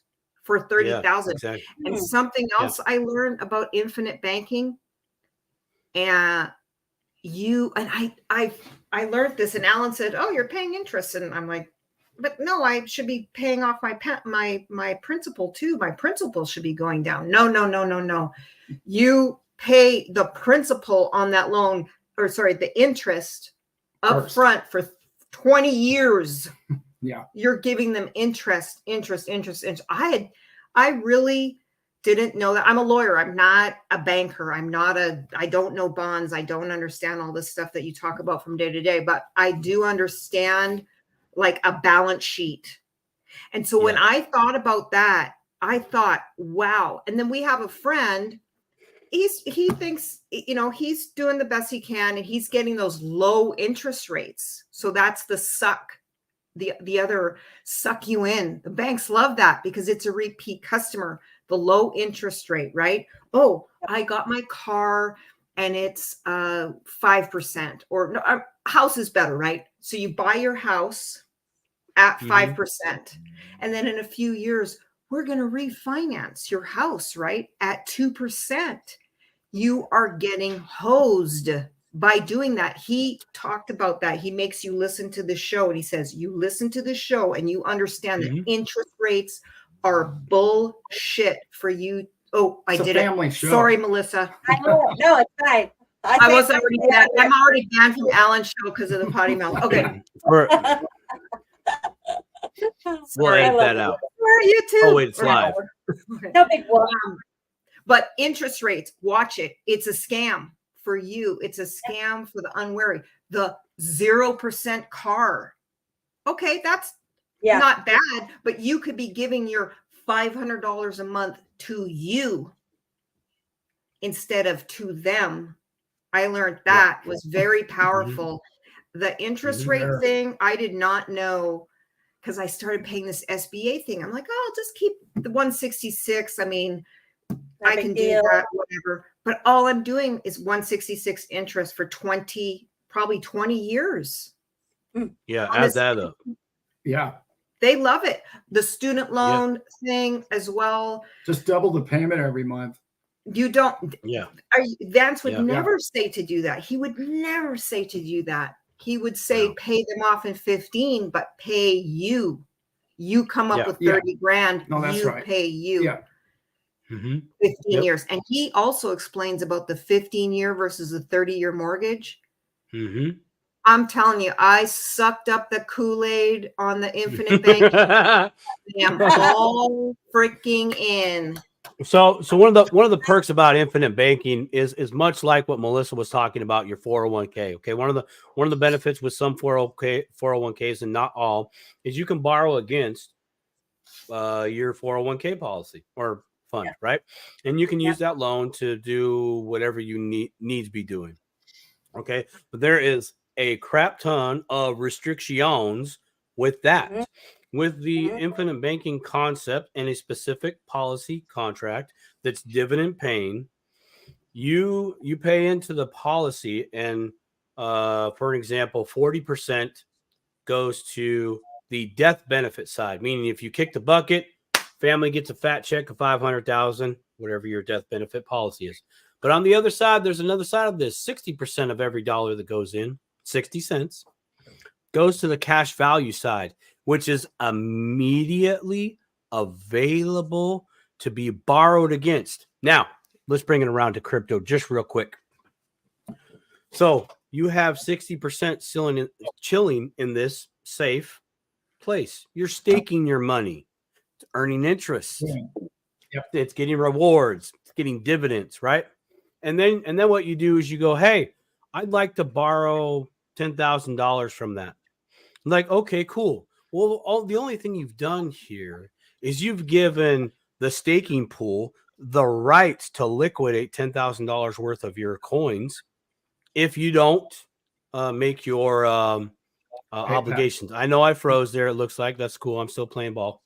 And instead of, I know, look at the slow mo, but you get to choose the terms of the loan. Basically, you can set your payments.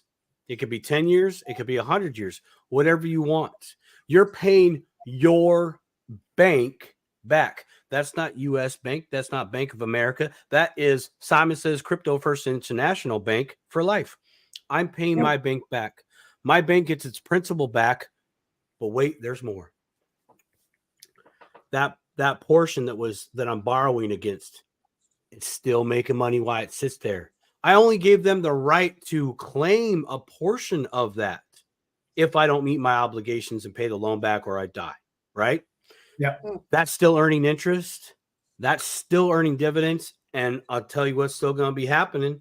I'm still going to be contributing to that fund like I was before, plus paying back the loan. On top of the payment. On top of the payment. It is a beautiful thing. I get this thing going very, very soon. I'm totally going to borrow, and I'm totally getting crypto. I already have a plan, you know, Yeah. because there's no credit check. There's no bill collector calling you, hey, You're we're the going to bank. call in your loan and da da da da da da da da da da, right? No, you're the bank owner in this situation. You're the You debtor own that and the contract. And Yeah. absolutely, you are the debtor and you are the creditor. Yeah. So Yeah. we're like at 9 o'clock. Oh, shoot. I know. I want to have a It's show all right. on this, an entire show devoted to this infinite banking.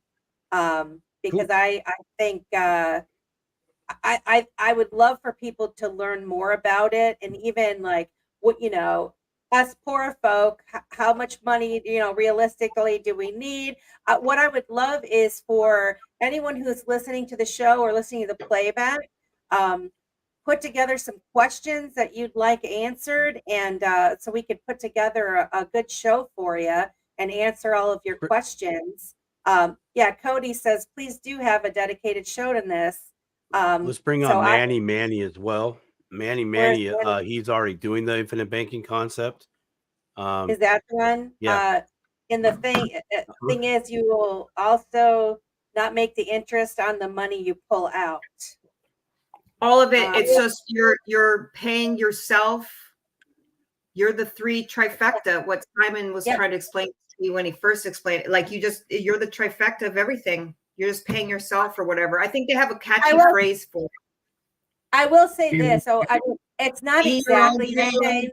It's not exactly the same as borrowing from your own 401k, but similar to because the interest that I pay The is practice. It is. I mean, the practice with my hands being tied, right? When I'm paying the interest is going. I'm paying myself the interest. Right. So that is a good thing. But I don't. My choices are limited. So obviously, infinite banking is way better. I'm seeing a similarity in concept here, and it's interesting that they always tell you don't borrow from your savings, right? Don't borrow from your 401k, but yet they have no problem telling you to get these crazy loans, and even like you're saying, Elizabeth, 2%, 5%, whatever. That's still a shit ton of money, and I did say shit. That's a shit ton of money that you're paying to someone else and not yourself. And so the more that we can get away from that, the better. Let me just say that I kept trying to put the link in. Someone asked for the link. So it's private banking strategies. The link is not posting. I think YouTube's. I said the bad word. It's private banking strategies. If you search Spotify, you'll find it. He's got a whole series of shows. Simon's the one that told me about the shows. I listened to Simon. I listened to the shows. I got the book. Get the book. The book. Be Your Own Bank. Yeah. Nelson, you can listen to the Nelson Nash book on Audibles. Becoming Your Own Banker. By the way, us fellow Cryptopians, we're all about becoming our own bank. Like that's a core principle. Yes, you got it. You got it, Melissa. Right. That's it. So, guys. It just to add to tonight's conversation, if you buy an ETF with Fidelity, you can do the same thing. By the way, so you can buy Bitcoin under the umbrella of Fidelity, and you can borrow against your Bitcoin if you pay it back within 5 years without penalty. When is that available? Hello. Well, the ETF isn't out yet. Oh, okay. But yeah, that'll be within probably 6 months to a year. They'll be doing that. See, that's just. I mean, opportunity. It's pretty. You're like Colonel Sanders with that. Yeah, I am so excited in my world. I am so excited. Like, I'm so happy to be alive right now. To be in the space that I am. I really am.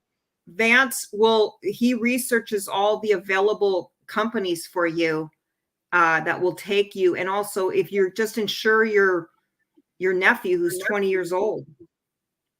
No? I think so. Yeah, Well, we're going to dedicate a show to this. So let's yeah. I want to say, you have any let's do final thoughts, and Final then thoughts. schedule- First of the year, you schedule guys that. make sure you check your passwords and change your passwords. It's a good time to do it first of the year, right? Also check wherever you wrote down your seed phrases and all that. Just double check it. Make sure it's still there. Make sure it's still legible. And maybe you can go through a couple wallets to verify those are still the seed phrases. That's all my final thoughts on that. All right. What Right. about Yeah. what about you, Alan and Elizabeth? Any final thoughts? Elizabeth, final thoughts? Final thoughts on The show, the show, the year. the year? Evidently not. Carnivore diet. What do you have? I saw a nice rainbow on the way home. It was a double rainbow. Oh, double Fantastic. rainbow. You're on the right path. Double it's a Is that what sign. that means? I'm on the right path. Yeah. I think. Yeah. Infinite banking. God bless you, Simon. I'm I'm not there yet, but we'll see. The beautiful thing is that Simon told her this stuff, and that means she'll research it. And She'll we all listen know- to Simon. Well, that's right, because Simon is the man. My final thoughts. He recommended the book. So Yeah. if you recommend a book to me and I read it and then it resonates, then I'm good. Love I'm it. sold. She's all those books are poker books mostly, but we won't get into that. My Not final bad. thoughts are we're about to go into a really tumultuous, however that goes. Tumultuous. Yes, one of those years. But I think it's going to be a glorious year, and we're all going to have a lot of fun. Just don't get caught up too much in what happened today. Like Simon was saying, he was laughing about the 10% drop. If it drops 10%, buy more or Yeah. walk out and walk Just the like- dog. Yeah. Yeah. Yeah. Just like Cody said, don't trip, buy the dip. That's it. And I like it. And we're going to get a lot of those this year. It's not going to be Yeah. straight up and to the right. Nope. That's not how charts work. Charts are more like it's like inhale, exhale on the way up. Yes. It's it's a natural flow of everything in life, and just get used to it instead of focusing on the dips instead of, oh man, it went way up today, I made more money. No, you didn't, because you're not going to sell it right now. But You didn't make also any money. remember those wicks. Like Simon and I talked about this the other day. Whatever you use, a bar, a candle, those big ones, pretend they don't exist. Just take them out That's of the right. chart. Take them out of the chart. It's an anomalous event.